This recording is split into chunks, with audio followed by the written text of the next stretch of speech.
मिनश्शैतानिर्रजीम बिस्मिल्लाहिर्रहमानिर्रहीम अस्सलामु अलैकुम वरहमतुल्लाहि वबरकातुहू।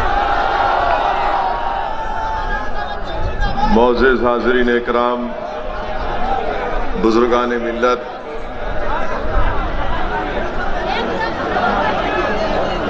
शयनशीन पर मंच पर तशरीफ़ फरमा मजलिस इत्तेहादुल मुस्लिमीन के सदर जनाब मोहतरम शौकत अली साहब और तमाम मेरे मजलिस के बावक़ार बाइज़्ज़त साथी, ज़िला सदर वसीम साहब, अमजद अब्बासी साहब, मोहतरम जनाब रिजवान अहमद साहब, मरगूब हुसन साहब, बिलाल साहब, मुस्तफ़ीज़ साहब, एहकाम साहब, राव शोएब साहब, नौफल रुमानी साहब, महताब चौहान साहब, पवन राव अम्बेडकर साहब और उत्तराखंड के मजलिस के सदर जनाब नैयर काज़मी साहब, मेरे गयूर नौजवानों, बुजुर्गान कौम और मिल्लत, मेरी इज़्ज़तदार माँ और बहनों, सबसे पहले मैं आप तमाम का शुक्रिया अदा करता हूँ कि आपने अपना कीमती वक्त निकाल कर आज के इस जलसे में शिरकत की और यकीनन आप तमाम का यहाँ पर हज़ारों की तादाद में जमा होना इस बात का पैगाम देता है कि इंशाअल्लाह ताला आप तमाम मजलिस इत्तेहादुल मुस्लिमीन की कामयाबी और कामरानी के लिए जो मेहनत और जुस्तजू कर रहे हैं, इंशाअल्लाह ताला आने वाले विधानसभा असम्बली के इंतखाबात में ज़रूर मजलिस इत्तेहादुल मुस्लिमीन के तमाम उम्मीदवारों को आप अपनी दुआओं से, अपनी सरपरस्ती से और अपनी वोट से कामयाब और कामरान करेंगे। मेरे अजीज दोस्तों और बुजुर्गों, ये मेरी खुशकिस्मती है कि मैं दोबारा अल्लाह सुब्हाना व तआला ने मुझे इस तारीख़ी सरजमीन पर आने का मौका दिया और अल्लाह ने मुझे ये एज़ाज़ बख्शा कि मैं एक ऐसी गयूर सरजमीन पर बसने वाले गयूर अवाम से कुछ अपनी दिल की बात उनके सामने रख सकूं।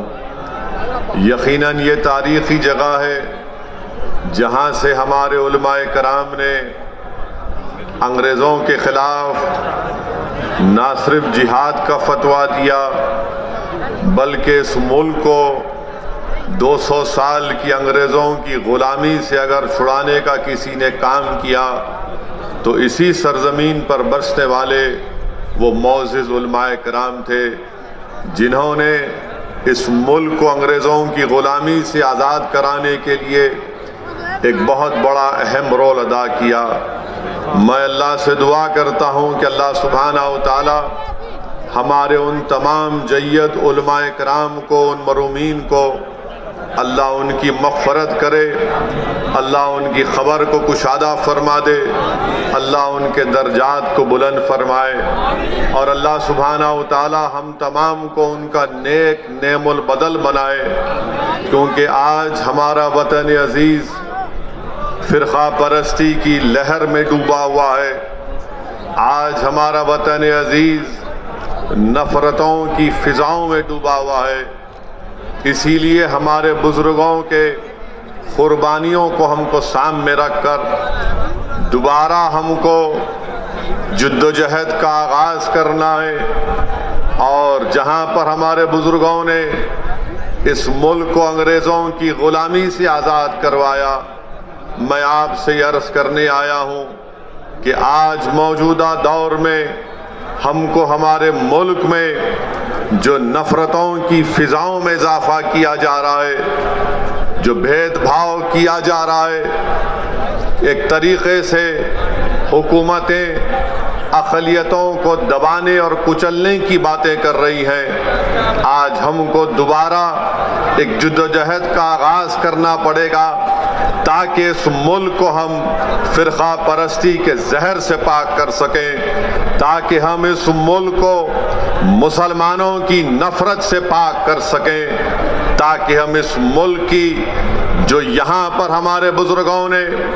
आज से 70, 75, 80 साल पहले हमारे बुजुर्गों ने नारा दिया था कॉम्पोजिट कल्चर का, इंडियन नेशनलिज्म का, आज हमको उस इंडियन नेशनलिज्म को बहाल करना है। आज हमको और आपको मिलकर अगर हम खराजी अकीदत पेश करना चाहते हैं रेशमी रूमाल के तहरीक के बानियों को, तो अल्लाह अगर उनकी रूहों को जबान देगा तो रेशमी रूमाल तहरीक चलाने वाले बुजुर्गों की रूहें हमको आज पुकार पुकार कर कह रही है कि हमने अपना सब कुछ कुर्बान कर दिया, हमने माल्टा की जेलों में मुश्किलात और मसाइब और मुश्किलात का तूफान का सामना किया।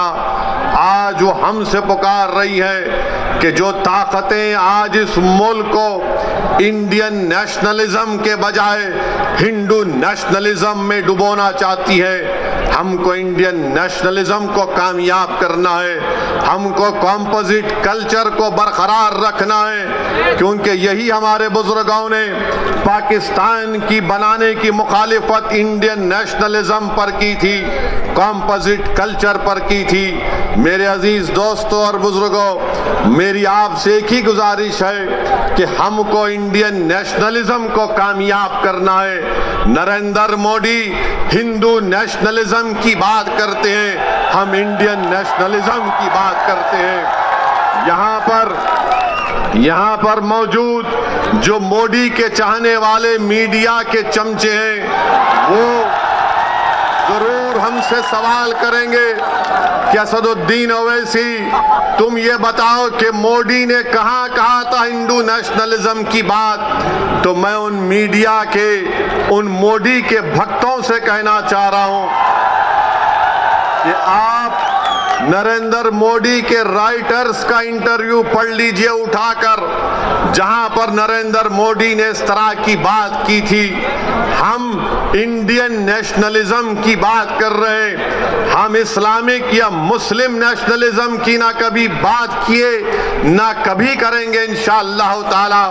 हम कॉम्पोजिट कल्चर की कामयाबी के लिए हमारे बुजुर्गों ने काम किया।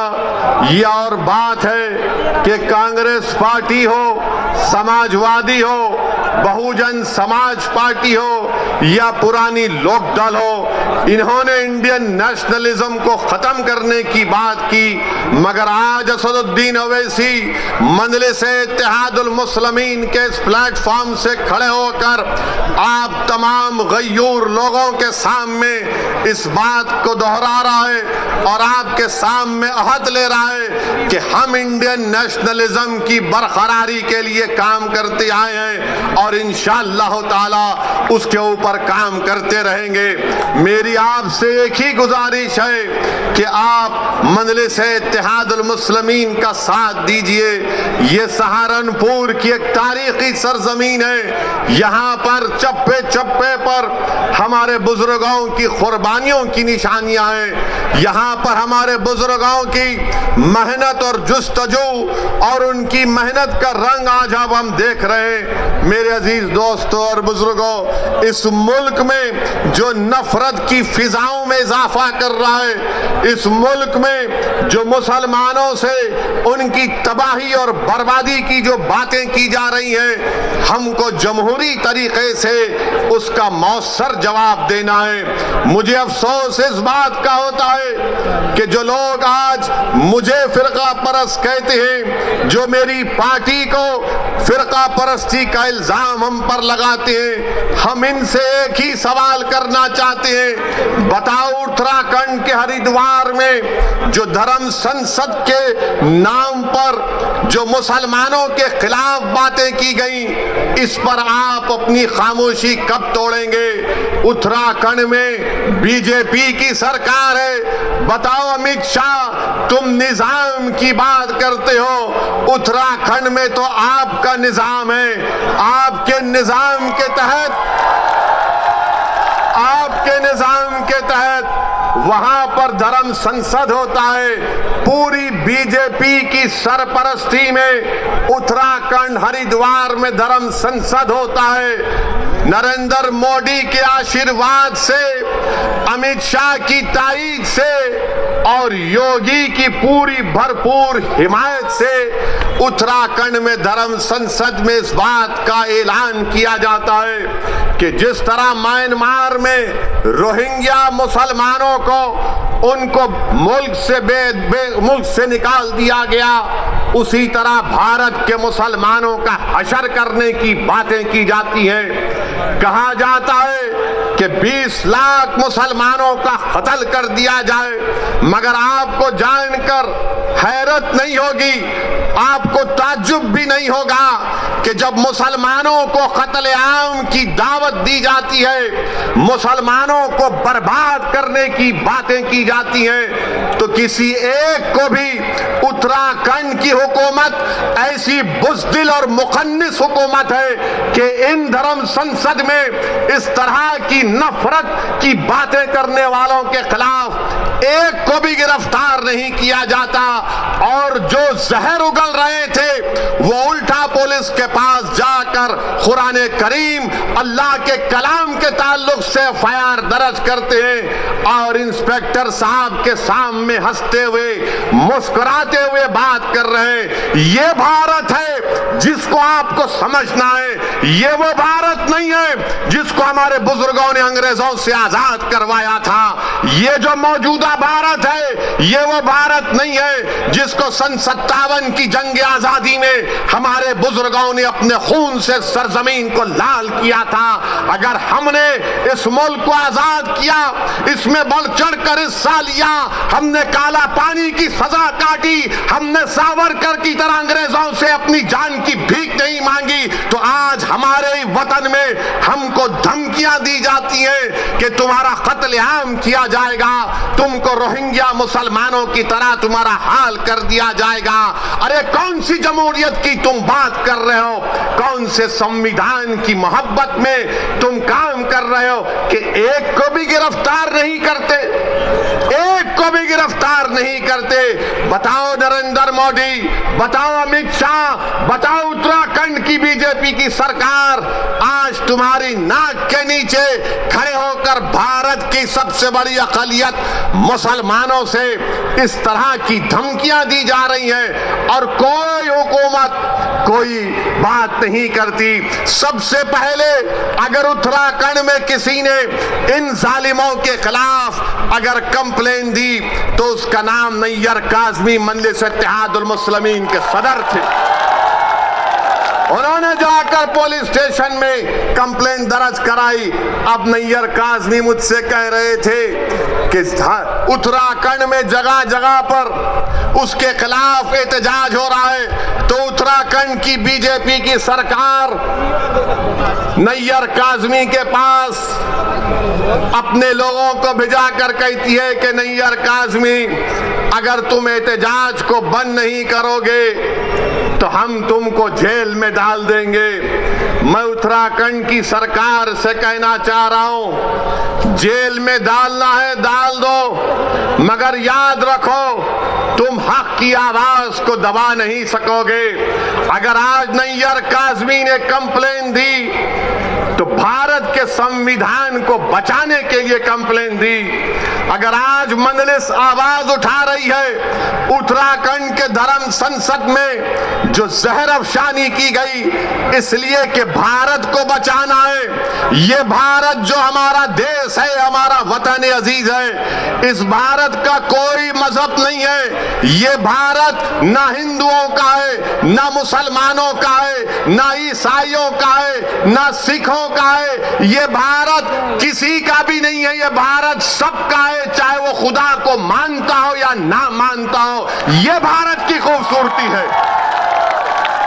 बीजेपी इसको सिर्फ एक मजहब से जोड़कर ये बताना चाहती है कि ये मुल्क सिर्फ एक मजहब का है या एक आरएसएस की आइडियोलॉजी के मानने वालों का है। आरएसएस वालों, तुम क्या एक मिसाल पेश कर सकते हो कि मुल्क की जंग आजादी में तुम्हारे कौन से लोगों ने अंग्रेजों के खिलाफ आजादी में हिस्सा लिया? क्या तुम्हारे किसी एक लीडर का तुम नाम बता दो। अरे तुम तो अंग्रेजों से मिले हुए थे। तुम्हारे उस वक्त के सर संचालक ने कहा था, तुम्हारे उस वक्त के सर संचालक ने कहा था कि आजादी की लड़ाई में हिस्सा मत लो। नाम लो मैं उनका। मेरे अजीज दोस्तों और बुजुर्गों, आज आरएसएस भारत के मुसलमानों को देशभक्ति सिखा रही है। जब जरूरत थी अंग्रेजों के खिलाफ लड़ने की तो आप तो खामोश बैठे हुए थे। जब जरूरत थी जेल को जाने की तो आप अपने घर में बैठे हुए थे। अरे हमने हर मैदान में इस मुल्क को अंग्रेजों की गुलामी से आजाद करवाया। नरेंद्र मोदी की जबान से आप कभी नहीं सुनेंगे कि आरएसएस ने इस मुल्क की आजादी के लिए अपना खून या पसीना बहाया। नरेंद्र मोदी बात करेंगे औरंगजेब की, नरेंद्र मोदी बात करेंगे शिवाजी की। नरेंद्र मोदी कभी बात करो सन 57 की जंग आजादी में। बताओ ये लोग आज जो नफरत फैला रहे हैं इनका क्या रोल रहा? इनका कोई रोल नहीं रहा। बात करते हैं तो जिना की बात करते हैं। अरे इसी सरजमीन से हमने टू नेशन थियरी को रिजेक्ट किया, मुस्तरद किया। हमने इंडियन नेशनलिज्म और कॉम्पोजिट कल्चर की बात की थी। अगर आज हम यहाँ पर सहारनपुर में हैं, देवबंद में हैं, गंगों में हैं, तो वो जिना के पैगाम को ठुकराने की सबसे बड़ी जीती जागती मिसाल है। मगर इनको सिर्फ जिना याद आता है।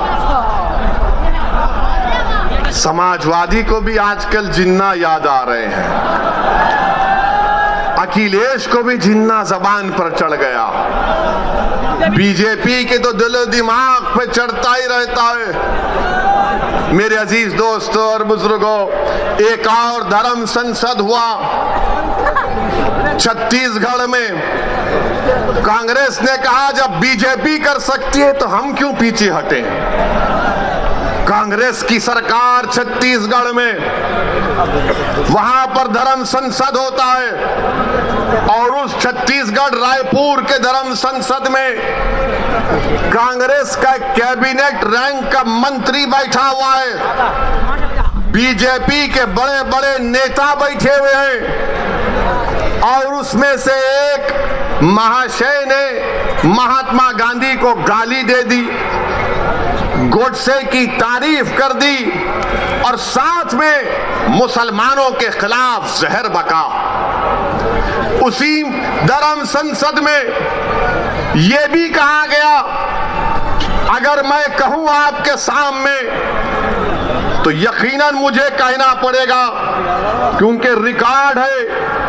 रिकॉर्ड में उस रायपुर के धर्म संसद में क्या क्या कहा गया। उसमें एक मोहतरमा भी थी, उनको मिसेस नहीं बोल सकते, उनको मोहतरमा कहना पड़ेगा।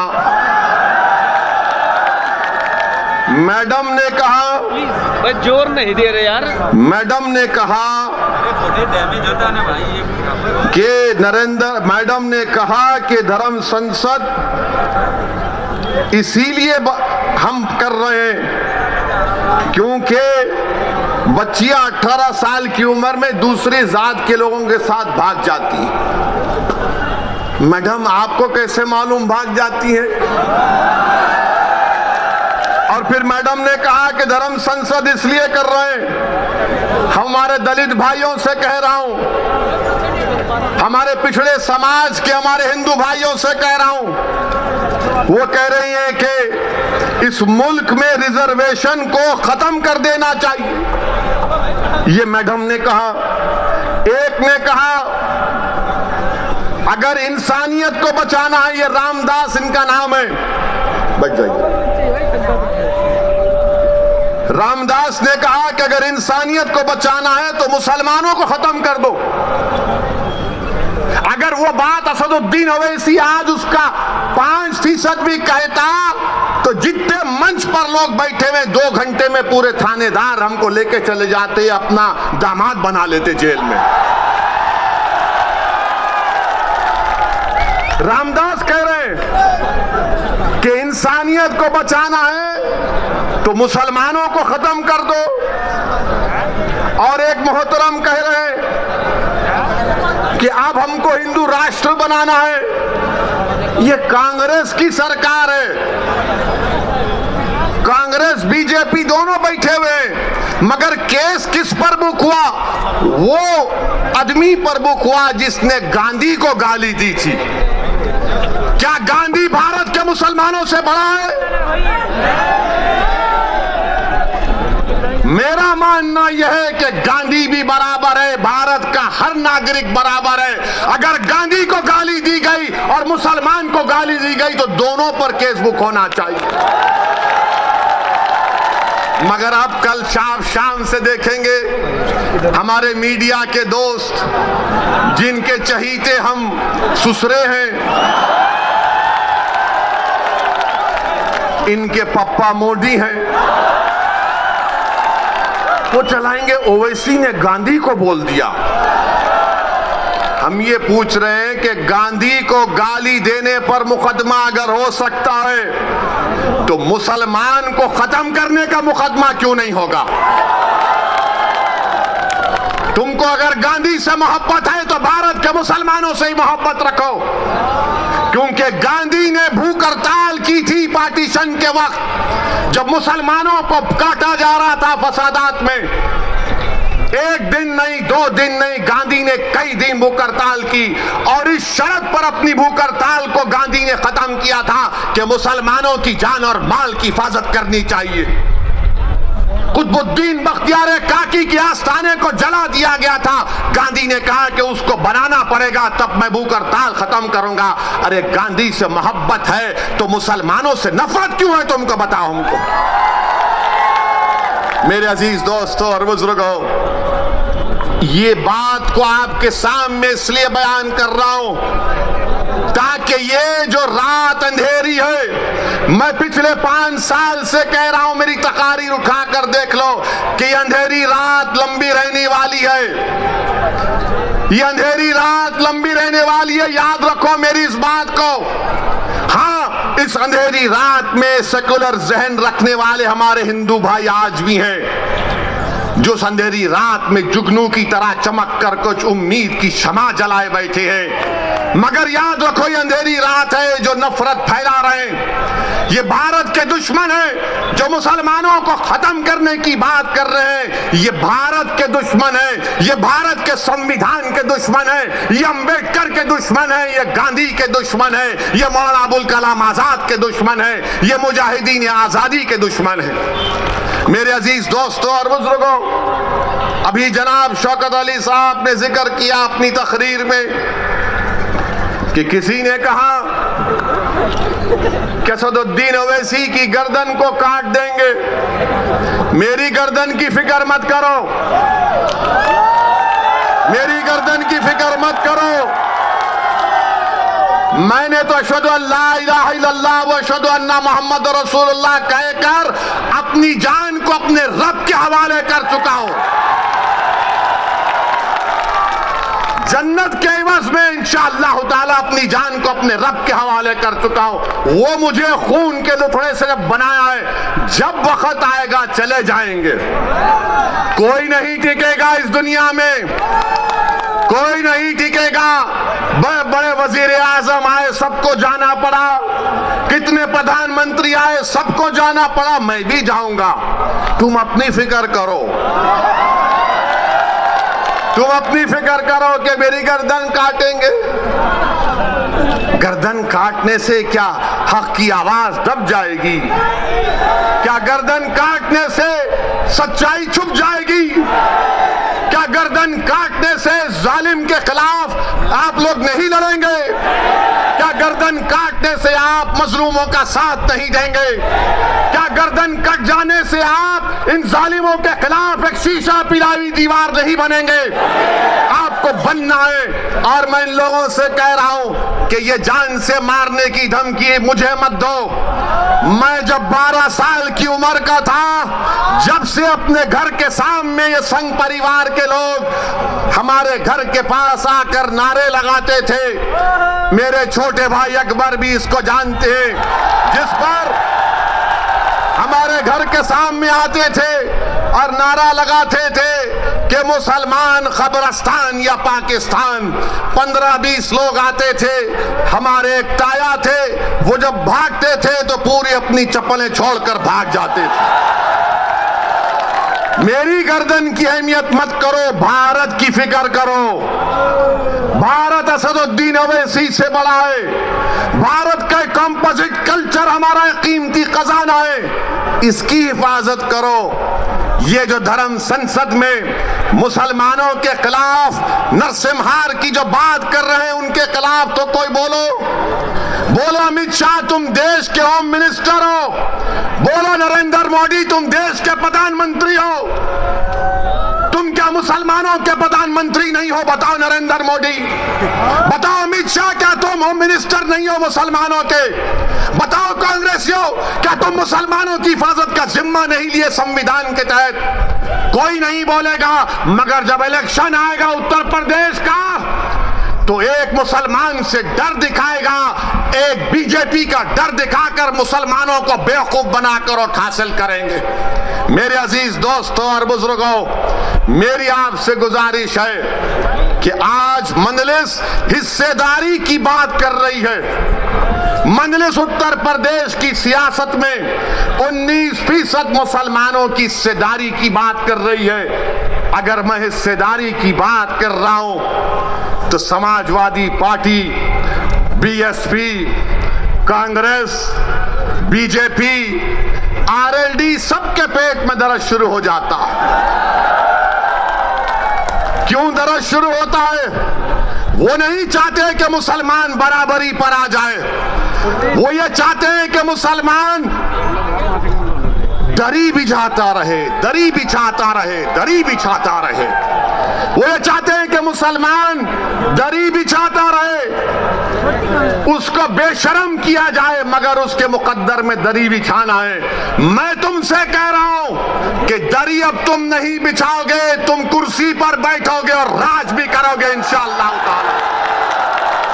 तुम अपने मुकद्दर के फैसले आप कर सकते हैं। बरसों आपने समझा कि नहीं कांग्रेस का साथ देंगे, कांग्रेस हमारे मुकद्दर के अच्छे फैसले करेगी। कांग्रेस ने क्या दिया हमको? शहादत बाबरी मस्जिद, हाशिमपुरा, मलियाना दिया। तो कभी हमने समाजवादी का साथ दिया, कहा कि मौलाना मुलायम है, मगर मौलाना तो नहीं निकले, अपने यादव परिवार को आगे बढ़ा दिया। तो कभी आपने कहा कि चलो इनके बेटे का साथ देते हैं, तो हमको क्या मिला? मुजफ्फरनगर मिला। फिर आपने बीएसपी का साथ दिया, कौन सा हिस्सा मिला आपको? कौन सा हिस्सा मिला आपको? सबसे ज्यादा जेल में आज उत्तर प्रदेश में अगर अंडर ट्रायल कोई है तो मुसलमान है 28%। सबसे ज्यादा कम ग्रेजुएट है तो मुसलमान है 2%। सबसे ज्यादा प्राइमरी स्कूल में कम पढ़ने वाले बच्चे हैं तो मुसलमान है। बताओ ये कब खत्म होगा? यही चीजें जब हम पढ़ते हैं तो मेरी जबान में तेजाबगी पैदा हो जाती है। मेरे अजीज दोस्तों और बुजुर्गों, याद रखो मेरी इस बात को, कामयाबी लिखना ये अल्लाह का काम है, तुम्हारे हाथ में नहीं है। अल्लाह अगर कामयाब करना चाहा तो अल्लाह आपके दिलों में मोहब्बत को डालेगा। मगर मेरी इस बात को याद रख लो, अगर नाइंसाफी का आप खात्मा करना चाहते हैं, मैं सहारनपुर की इस मुबारक और तारीखी सरजमीन में खड़े होकर आपसे हाथ जोड़कर अपील कर रहा हूं कि तुमने 60 साल कांग्रेस का, आरएलडी का, समाजवादी का, बीएसपी का साथ दिया। एक मर्तबा अपनी क़यादत को बनाओ, अपनी पार्टी को मजबूत करो, अपनी नेता को बनाओ जो तुम्हारे इशारे पर उठेगा, जिसकी दिल दिलों में तुम्हारी मोहब्बत होगी, जिसकी जबान पर सपा, बीएसपी, कांग्रेस का डर नहीं होगा, उसकी जबान पर तुम्हारे इंसाफ के मुतालबे रहेंगे, वो तब होगा जब आप अपने वोट से मंजलिस के उम्मीदवारों को कामयाब करेंगे और लखनऊ में उत्तर प्रदेश की विधानसभा को भिजाएंगे। लोग उठकर कहेंगे मेरे आज के इस भाषण के बाद कि ओवैसी जज्बाती तकरीर तो करता है, मगर अगर मंजलिस के 8-10 एमएलए विधायक जीत जाते हैं तो क्या होता है। 400 की विधानसभा में मुझे किसी ने कहा था, किसी एक सेकुलर पार्टी के एक शख्स ने पार्लियामेंट में मुझसे कहा था, अरे ओवैसी तुम उत्तर प्रदेश को जाते हो, गरम भाषण देते हो, मगर अगर तुम्हारे विधायक जीत जाएंगे तो क्या होगा। मैंने कहा सर अभी पार्लियामेंट में तकरीर है, आकर बैठिए। उस वक्त हमने कहा आइए बैठिए। बोले क्या बोलोगे? मतलब 4-5 मिनट हम बोलते हैं, बैठकर देखिए मजा आएगा। हमारा अल्लाह ने हमको बोलने की सलाहियत दी और फिर उसके बाद हम जब बाहर निकले हमने कहा बताओ कैसा लगा? तो कहा अगर तुम्हारी तरह बोलने वाले उत्तर प्रदेश की विधानसभा में पहुंच जाएंगे तो उत्तर प्रदेश में मुसलमानों की सफों में इनकलाब बर्पा हो जाएगा और इनकलाब बर्पा होगा इंशाअल्लाह ताला, इंशाअल्लाह ताला इनकलाब बर्पा होगा। क्योंकि अब तक हमने अपनी जबानों को दबा कर रखा, अब तक हमने अपने दिलों में जो हमारी ख्वाहिशात थी, जो उमंगे थी, जो ख्वाबे थी, उनको दबा कर रखा। मेरे गयोर नौजवानों, मेरे इज्जतदार ख्वामर मिल्लत के बुजुर्गों, उलमाए दीन से मैं आपसे गुजारिश कर रहा हूं कि इन ख्वाबों को पूरा उसी वक्त किया जा सकता है जब हम अपनी पार्टी के सियासी नुमाइंदों को कामयाब करेंगे। कोई उठकर बोलेगा ओवैसी मुसलमान अगर जीतेगा तो क्या सांप्रदायिकता को फायदा नहीं पहुंचेगा? मैं कहूंगा कि फिरका परस्ती खत्म होगी, फिरका परस्ती खत्म होगी अगर मुसलमानों के नुमाइंदे कामयाब होंगे। कोई पूछेगा कैसे? तो दैनिक भास्कर अखबार उठाकर देख लो आप। दैनिक भास्कर अखबार ने लिखा कि उत्तर प्रदेश में डीएम डिस्ट्रिक्ट कलेक्टर 28% ठाकुर हैं और ब्राह्मण समाज के हमारे भाई 22% हैं और 5% दलित और शेड्यूल ट्राइब से। कितनी आबादी में हिस्सा होगा ठाकुरों का और हमारे ब्राह्मण भाइयों का? 15-16% के करीब होगा, मगर 50% डीएम उनके हैं, 50% डीएम उनके हैं। समाजवादी की सरकार हो, बीएसपी की सरकार हो या बीजेपी की सरकार हो, ठाकुर और ब्राह्मण विधानसभा में 25 से 27% नजर आएंगे और 19% मुसलमानों की हिस्सेदारी की मैं बात कर रहा हूं। नहीं, सांप्रदायिकता को फायदा मिलेगा, फिरका परस्ती बढ़ेगी।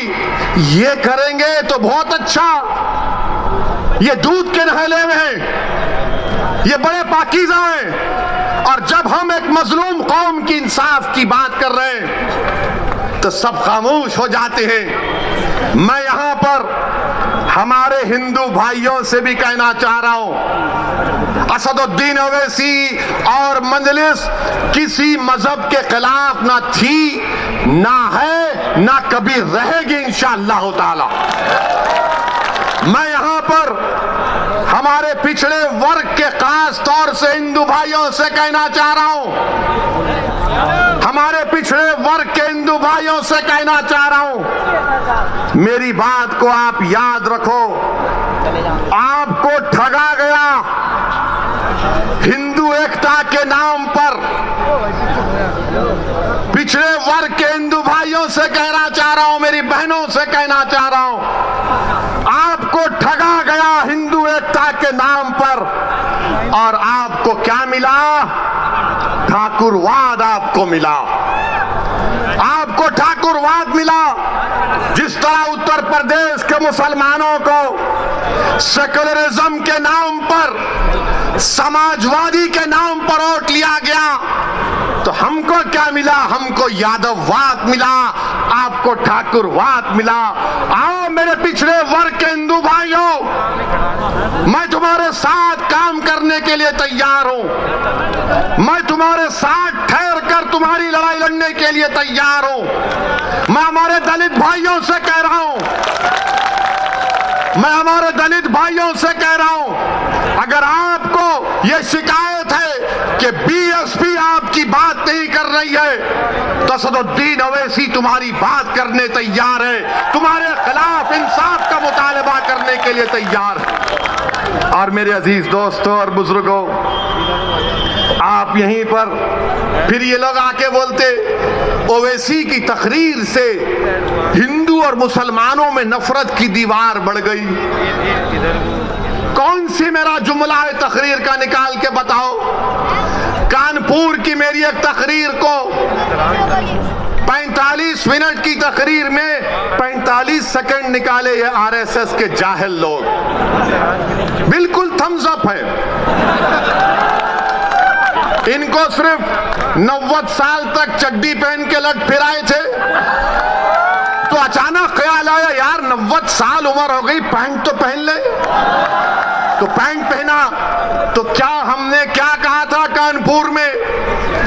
एक 80 साल के मुसलमान को वहां की मुकामी पुलिस ने, और देने वाला एक दलित पुलिस का ऑफिसर था, जिसने कागज पर लिखकर कहा कि बोलो वैसी तुम्हारे समाज से इस तरह का सलूक किया गया था।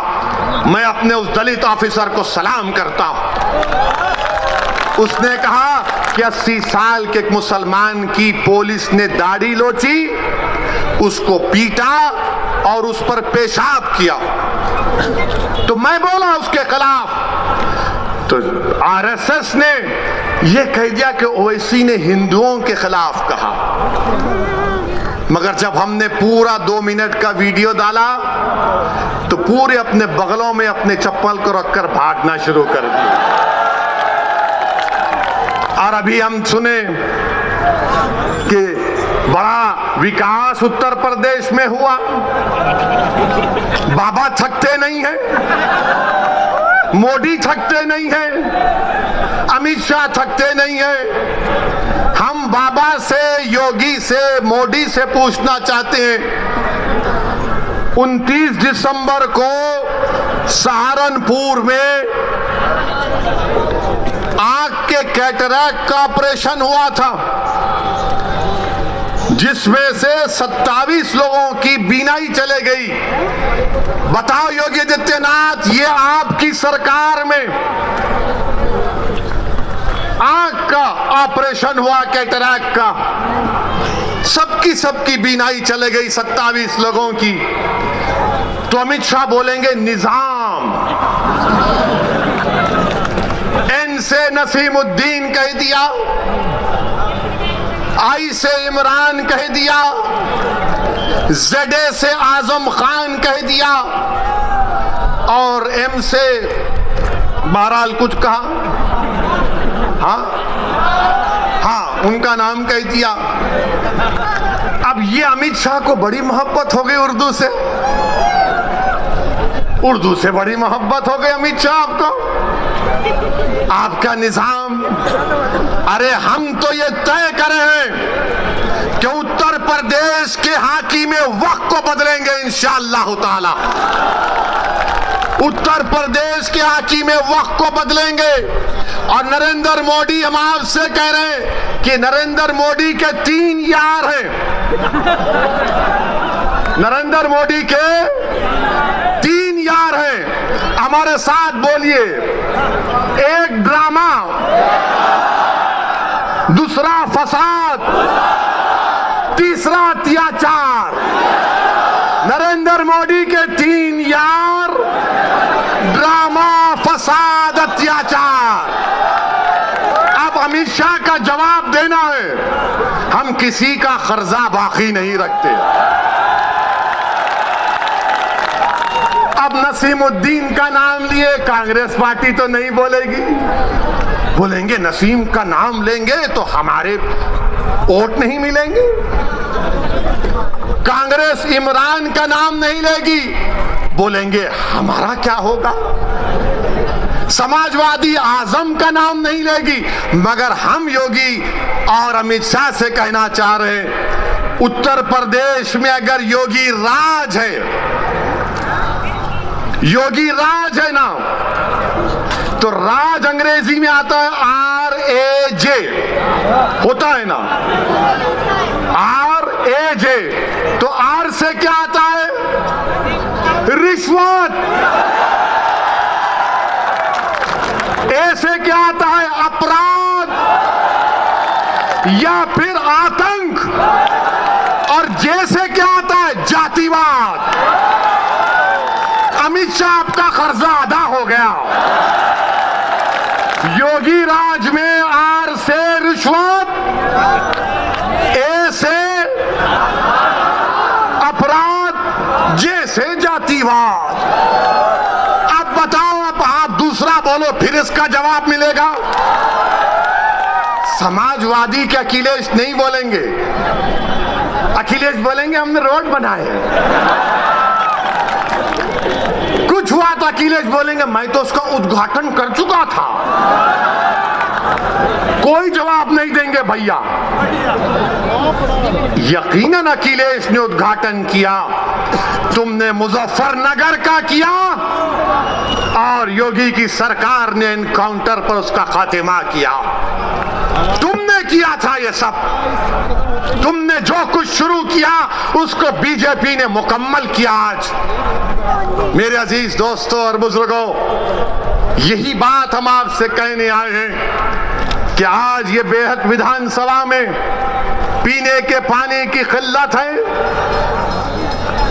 बहुत पानी की पीने की किल्लत है। सहारनपुर कमिश्नरेट है, बस डिपो नहीं है, नालियों की सफाई नहीं होती, बरसात में पानी आ जाता है, मगर बाबा विकास की बात करते हैं।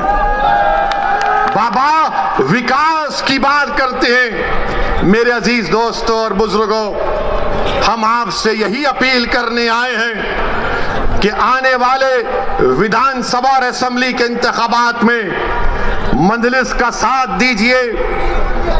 मैंने ये फैसला किया और फिर कह रहा हूं, हमने ये कहा कि हम कांग्रेस और बीजेपी को छोड़कर किसी से भी अलायंस करने के लिए तैयार हैं। तो सुनिए, तो एबीपी के चैनल पर एक मशहूर जर्नलिस्ट है पंकज साहब ने अखिलेश से पूछा कि आप ओवैसी से समझौता क्यों नहीं कर लेते, तो अखिलेश ने जवाब दिया कि ओवैसी पर बहुत से इल्जाम लगते हैं। अखिलेश साहब, इल्जाम तो हम पर ही लगता है ना, आप पर तो कुछ नहीं लगता। रिवर फ्रंट आप बनाए, आप पर कोई इल्जाम नहीं। लखनऊ से कानपुर रोड आप बनाए, आप पर कोई इल्जाम नहीं। आपने सब कुछ किया, आपके 10-10 उंगलियां घी में थी, मगर आजम पर इल्जाम लगा बकरी चोरी का और भैंस चोरी का। ये इल्जाम सिर्फ हम पर लगता है, ये 60 साल से हम पर इल्जाम लग रहा है। कभी आतंकवाद का, कभी फिरका परस्ती का, कभी पुलिस को मारने का, तो कभी किसी और इल्जाम का। अखिलेश यादव साहब, इल्जाम तो भारत के मुसलमानों के मुकद्दर का हिस्सा बन चुका है। अब हम इल्जामात की फिक्र नहीं करेंगे। सुन लो अखिलेश यादव, मुझे तुमसे कोई सर्टिफिकेट की जरूरत नहीं है। मैं इस जनता के दरमियान में जाकर अपनी दिल की बात करूंगा और इनके दिल को जीतूंगा और इनके वोट का मुतालबा करूंगा। तुम क्या दोगे? तुम 11% यादव हो, हम 19% मुसलमान हैं। अगर तुम मुख्यमंत्री बने और जनाब मुलायम सिंह बने तो मुसलमानों के वोट की खैरात से बने। तुम याद रखो इस बात को। हम पर इल्जाम, अरे हमारे पे कुछ इल्जाम लगा, हमारी तारीख गवाह है, हमारी नबी की सीरत की किताबें पुकार कर कह रही हैं कि जिस पर इल्जाम लगता है अल्लाह उसको कामयाब करता और करेगा इंशाअल्लाह ताला। इल्जाम है, कोई बात नहीं है, मगर याद रखो चुनाव के बाद बच्चों की तरह नहीं रोना। चुनाव के बाद बच्चों की तरह सिसक कर नहीं रोना। हम तो रोते हैं अपने रब के सामने हाथ उठाकर। हम इन जालिमों के सामने अपनी बेबसी का इजहार नहीं करते, हम रब्बे कायनात के सामने अपनी बेबसी का इजहार करते हैं, क्योंकि वो गफूर रहीम है, वो सत्तार है, वो गफ्फार है, वो लतीफ है और अल्लाह हमको कामयाब और कामरान करेगा।